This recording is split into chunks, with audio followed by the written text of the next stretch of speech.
On July 16, 1969, the Saturn V rocket launched from Earth with the goal of reaching the Moon. On board, there were 3 astronauts: Neil Armstrong, Michael Collins, and Edwin Buzz Aldrin.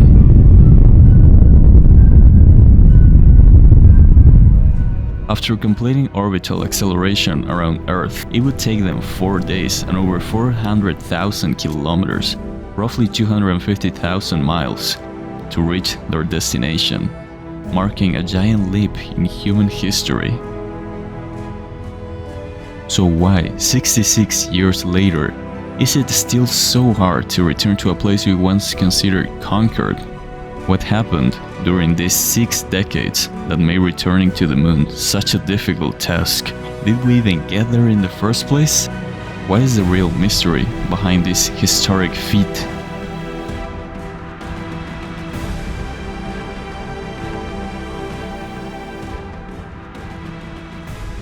To understand why the US went to the Moon in the first place, we have to look at the historical context. It was the Cold War era. The Soviet Union and United States were the 2 most powerful rivals on the planet.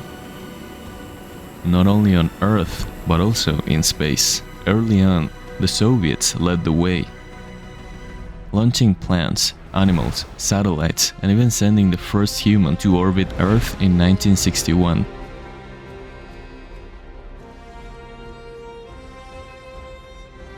The President Eisenhower stated that the US needed to catch up, and thus NASA was born. It took some time, and even then, the Soviets still led, until President John F. Kennedy declared a bold new goal, sending humans to the Moon. NASA, backed by government funding, began to achieve wonders, despite major setbacks, including tragic loss of lives and technical failures. In 1968, the US sent its first spacecraft to orbit the Moon. A year later, the Soviets completed the first space crew transferred in orbit. Finally, in 1969, after tens of billions of dollars and countless hours of work, the US ended up winning the space race. But this race wasn't driven purely by science or exploration, it was fueled by Cold War rivalry. In fact, at its peak, NASA consumed almost 5% of the entire US federal budget. Today, by contrast, NASA's budget is just 0.49%, 10 times less than it was in 1965.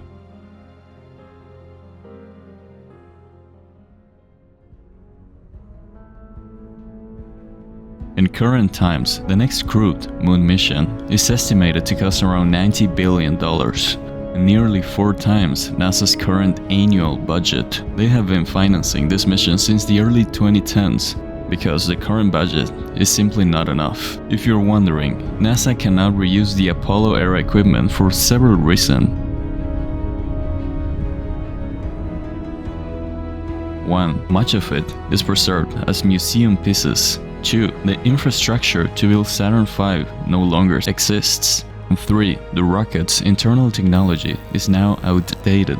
It would be like building an old Nokia with current technology. It is simply not compatible. NASA is working with SpaceX, who is designing a special starship to be used in the Artemis program, which theoretically aims to return humans to the Moon by 2017.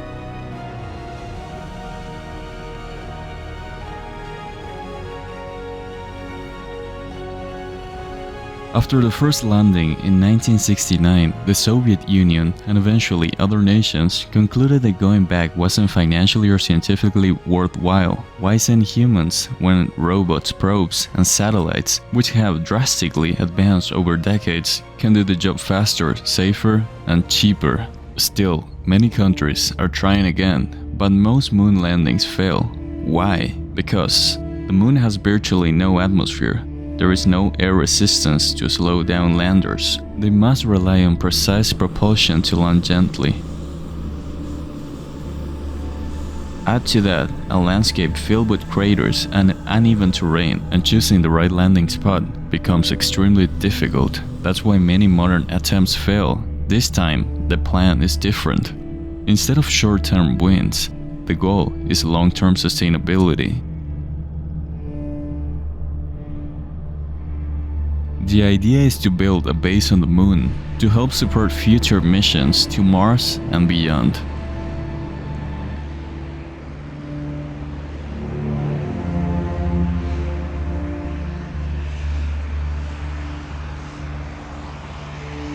They also plan to use lunar ice to produce liquid oxygen, the main fuel source for rockets today.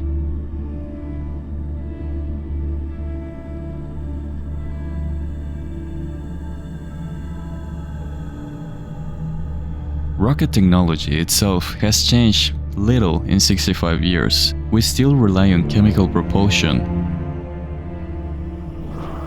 which is inefficient and produces low thrust compared to futuristic systems that may seem science fiction today, but not for long.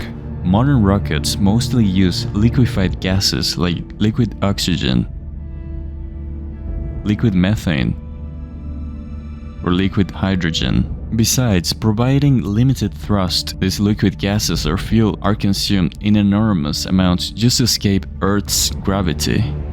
That leaves very little fuel for use once the spacecraft is in space.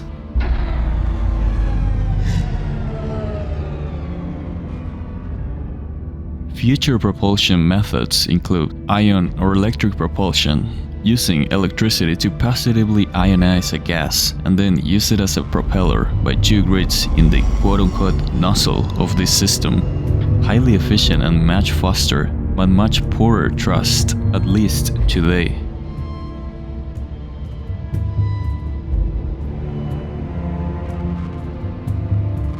Solar cells, which reflect photons from the sun to create movement. The downside, the farther from the sun, the weaker the push, eventually dropping to zero when you are that far away.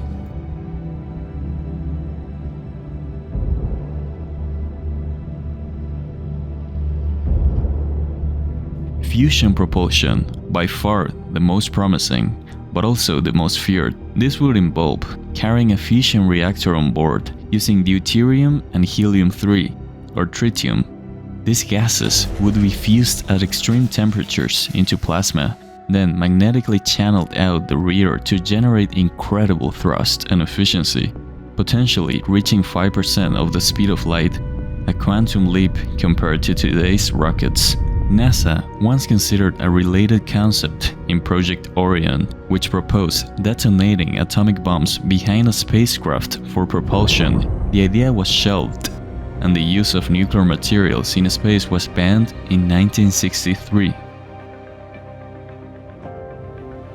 It's also important to remember that space has no wind. Once a spacecraft is moving, nothing slows it down, no drag, no resistance. On Earth, we battle wind and air resistance. In space, the only challenge is slowing down at your destination and making angle corrections, which should be considered a blessing. Otherwise, a spaceflight might be nearly impossible.